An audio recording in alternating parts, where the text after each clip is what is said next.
Assalamualaikum warahmatullahi wabarakatuh. Selamat pagi. Sini saya akan melakukan presentasi mengenai ujian akhir semester dari mata kuliah testing dan implementasi sistem informasi. Sebelumnya saya perkenalkan diri. Nama saya Muhammad Lutfi Ramdhani dengan NIM 2305 1214134 dari kelas 2023D.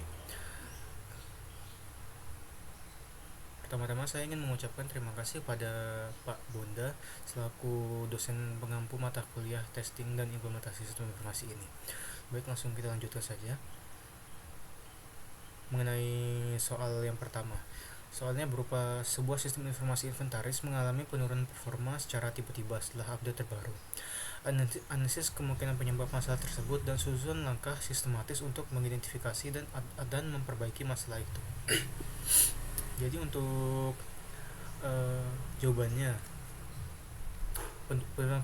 penurunan performa yang terjadi itu secara tiba-tiba setelah pembaruan biasanya disebabkan oleh perubahan dalam algoritma query database yang menghasilkan rencana eksekusi yang tidak efisien, penambahan fitur yang baru yang membutuhkan resource lebih banyak, atau terjadinya memory leak akibat pengelolaan objek yang buruk. Kemudian masalah kompatibilitas dengan desensi atau framework yang digunakan juga sering menjadi penyebab utamanya.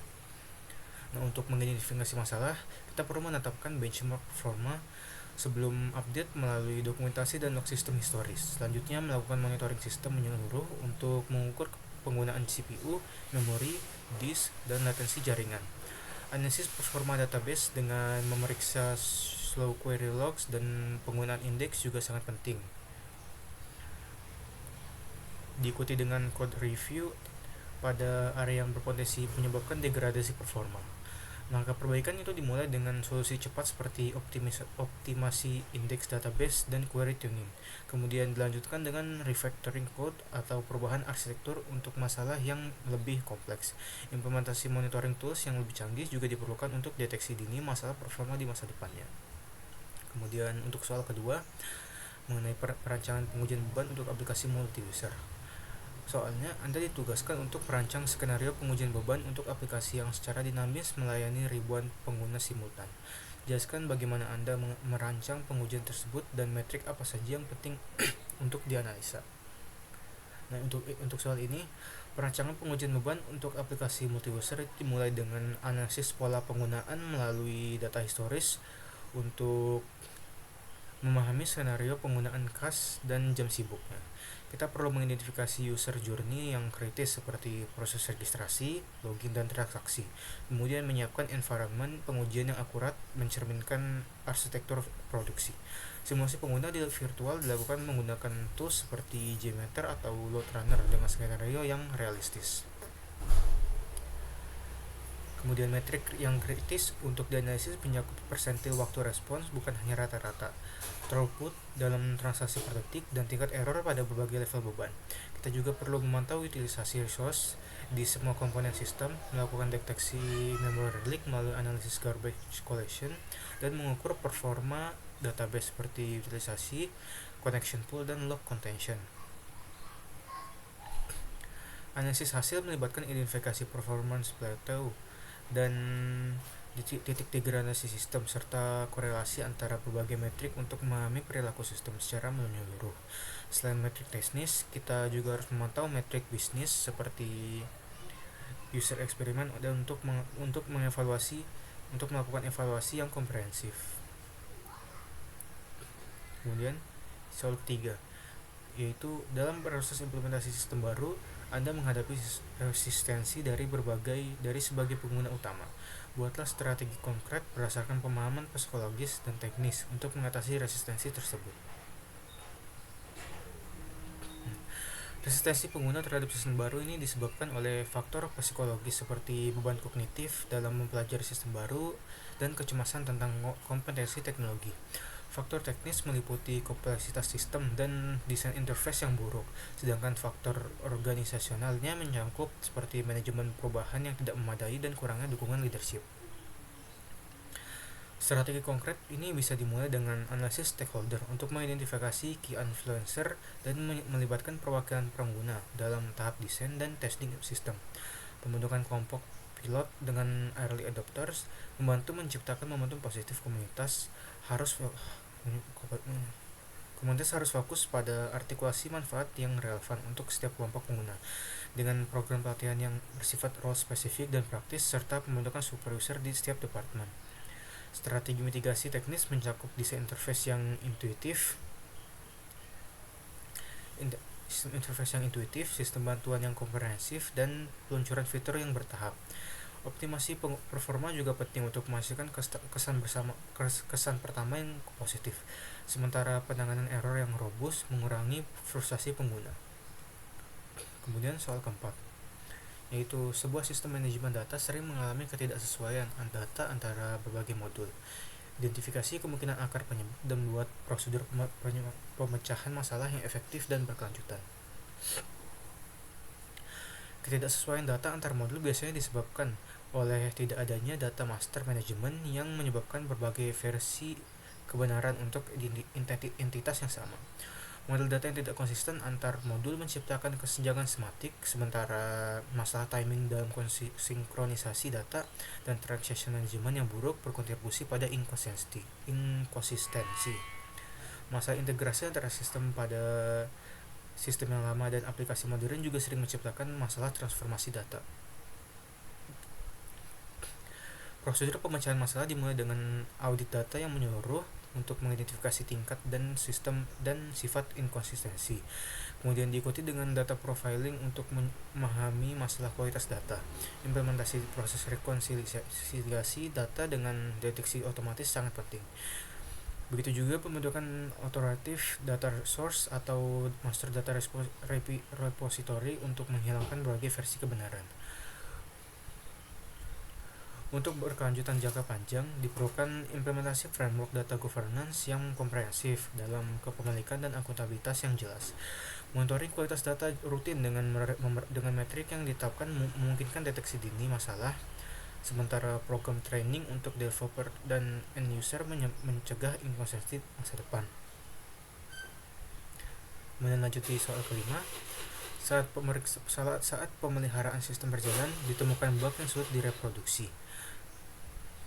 Rancang pendekatan troubleshooting yang sistematis untuk menemukan dan memperbaiki bug tersebut.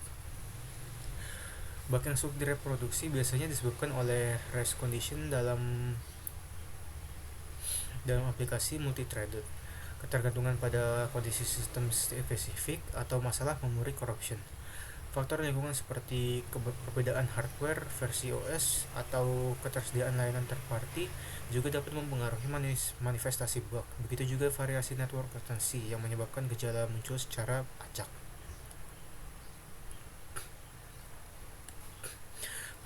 Pendekatan troubleshooting yang sistematis dimulai dengan pengumpulan informasi menyeluruh dari semua sumber termasuk user report, system logs, dan error message. Analisis pola dari berbagai kejadian membantu mengidentifikasi faktor umum, diikuti dengan replikasi environment yang mendekati kondisi produksi.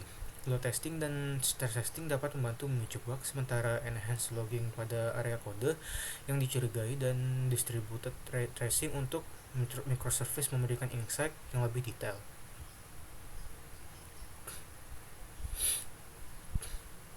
Strategi dibagi mencakup kode review sistematis pada share resources dan operasi asinkron.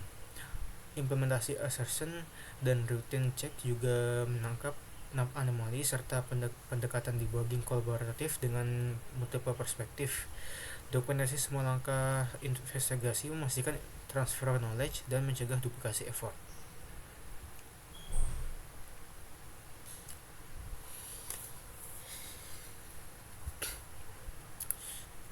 Baik, selanjutnya untuk soal ke-6 tentang evaluasi sistem informasi berdasarkan KPI utama.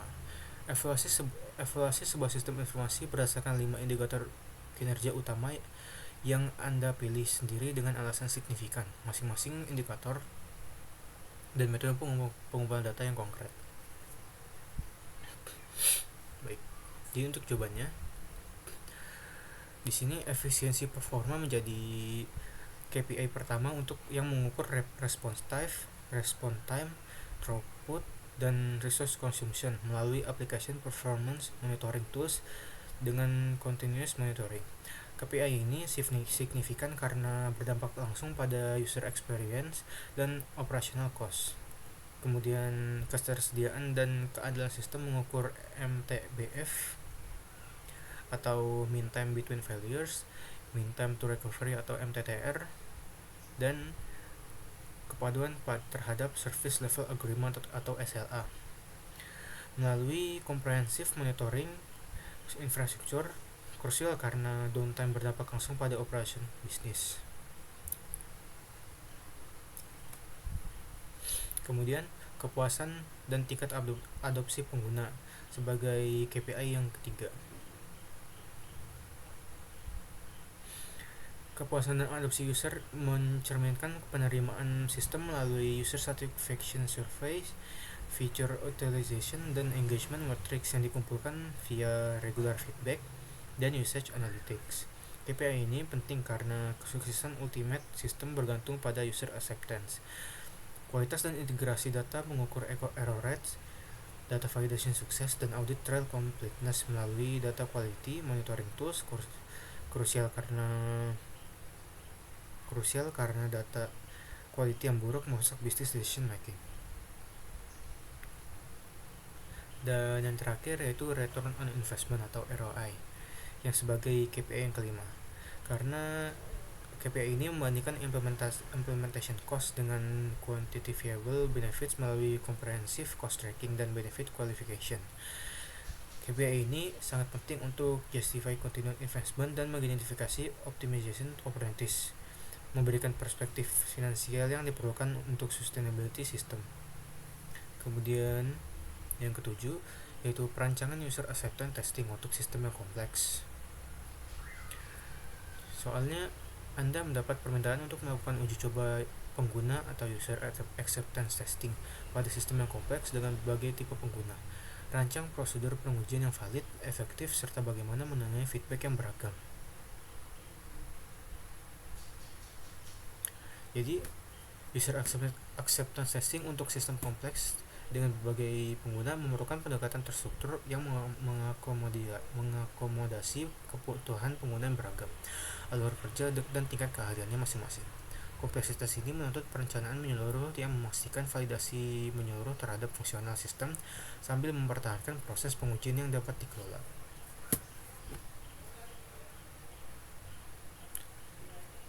User acceptance testing dimulai dengan kategorisasi stakeholder berdasarkan tipe pengguna, peran, dan tanggung jawab mereka masing-masing. Pengembangan test case yang role spesifik mencerminkan proses bisnis aktual, diikuti dengan skenario integration testing untuk memastikan integrasi mulus antar user role. Prioritisasi test case berdasarkan business criticality dan risk assessment yang membantu fokus pada fungsionalitas paling penting. Kemudian eksekusi testing memerlukan rekrutmen peserta yang representatif dan setiap kategori pengguna, termasuk experience user atau newcomers untuk perspektif yang beragam. Environment setup harus mereplikasi kondisi produk dengan akurat, termasuk volume data dan kondisi network. Koordinasi jadwal pengujian perlu mengakomodasi ketersediaan pengguna yang berbeda untuk meminimalisir business disruption. Lalu, manajemen feedback mengatasi perspektif beragam melalui feedback collection yang terstruktur dan framework yang terprioritas berdasarkan severity dan business impact. Konsensus building teknik diperlukan untuk menyelesaikan masalah dari feedback, sementara clear acceptance kriteria dan formal sign-off proses memberikan closure yang tepat untuk testing phase.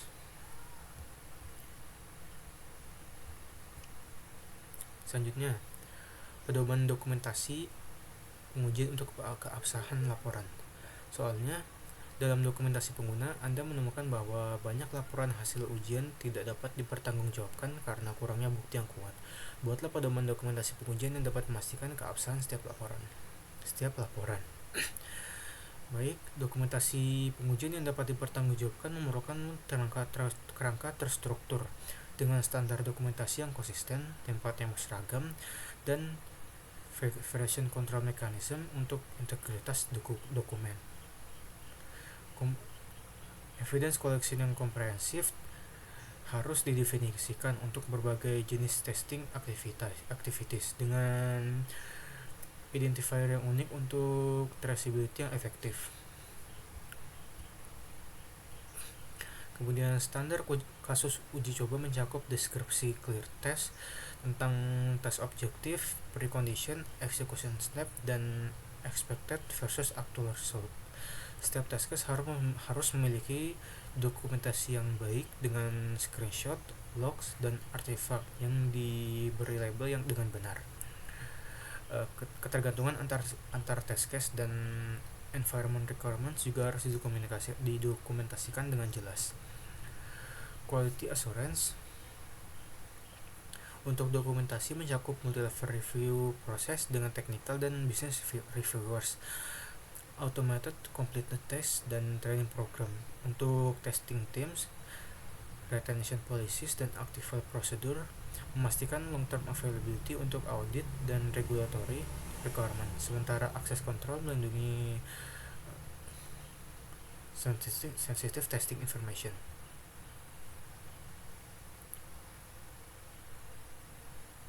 Kemudian yang ke-9, soal 9. Jelaskan tantangan-tantangan utama dalam implementasi sistem informasi di organisasi yang mengalami perubahan budaya digital dan usulkan solusi teknis dan manajerial untuk mengatasinya.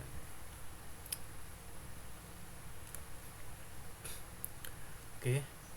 Implementasi sistem dalam konteks transformasi digital menghadapi tantangan resistensi budaya karena perubahan fundamental dalam cara kerja dan terstruktur organisasi. Kompleksitas integritas teknis meningkatkan dengan simultaneous implementation berbagai teknologi baru.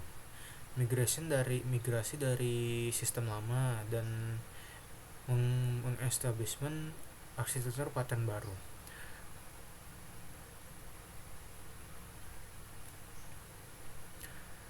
Kemudian resistensi budaya menjadi tantangan utama karena transformasi digital seringkali menantang cara kerja yang sudah mapan, struktur kekuasaan, dan zona nyaman. Karyawan mungkin merasa terancam oleh otomatisasi, khawatir tentang keamanan kerja, atau kewalahan dengan kecepatan perbaruan teknologi. Struktur hierarkis tradisional dapat berkonflik dengan pendekatan kolaboratif yang diperlukan untuk inisiatif digital yang efektif. Perbedaan generasi dalam tingkat adopsi teknologi menciptakan kompleksitas tambahan dalam manajemen perubahan. Kemudian tantangan integrasi teknis mengintensifkan dalam konteks transformasi digital karena organisasi secara bersamaan mengimplementasikan berbagai teknologi baru, bermigrasi dari sistem lama, dan menetapkan pola arsitektur yang baru. Nah, kemudian kesenjangan keterampilan merupakan tantangan yang persisten karena transformasi digital menuntut kompetensi yang mungkin tidak ada dalam organisasi. Keterampilan teknis seperti cloud computing, analitik data, keamanan cyber, dan praktik pengembangan modern seringkali memerlukan rekrutmen eksternal atau program pelatihan ekstensif. Keterampilan operasional seperti manajemen project agile, design thinking, dan manajemen produk digital juga perlu dikembangkan.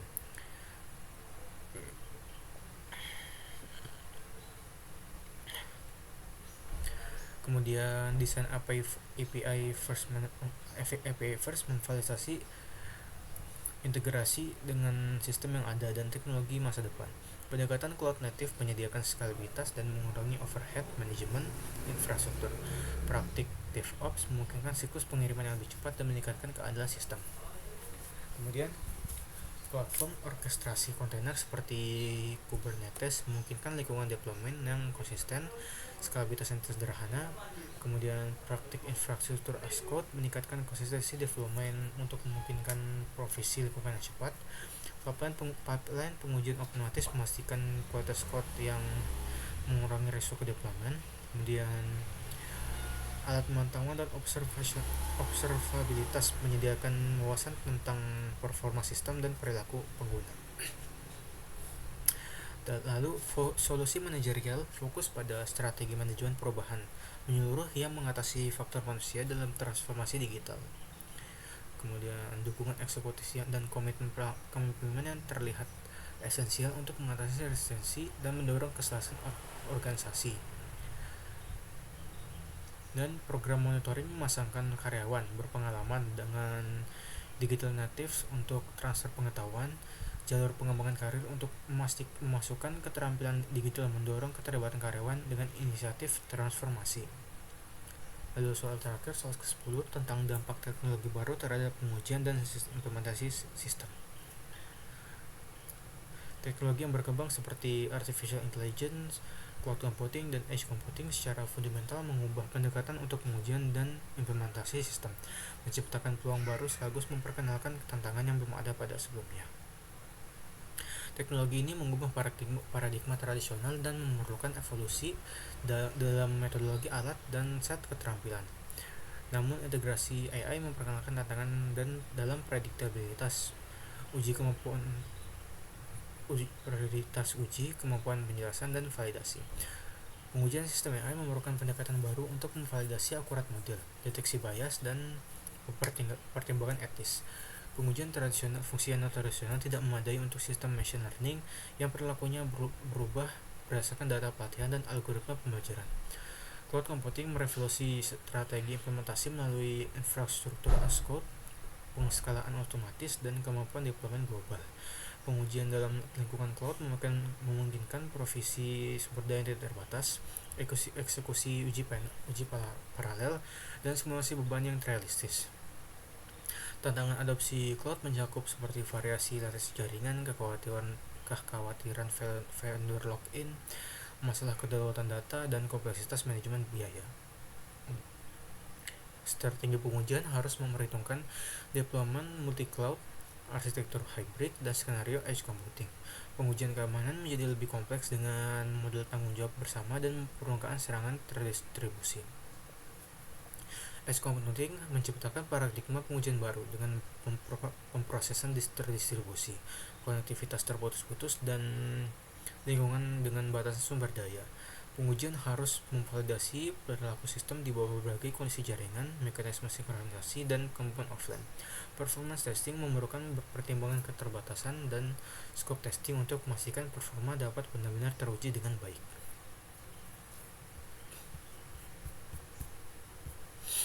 Baik, sekilas itu adalah tugas ujian akhir semester untuk mata kuliah testing dan implementasi sistem informasi. Wassalamualaikum warahmatullahi wabarakatuh. Terima kasih.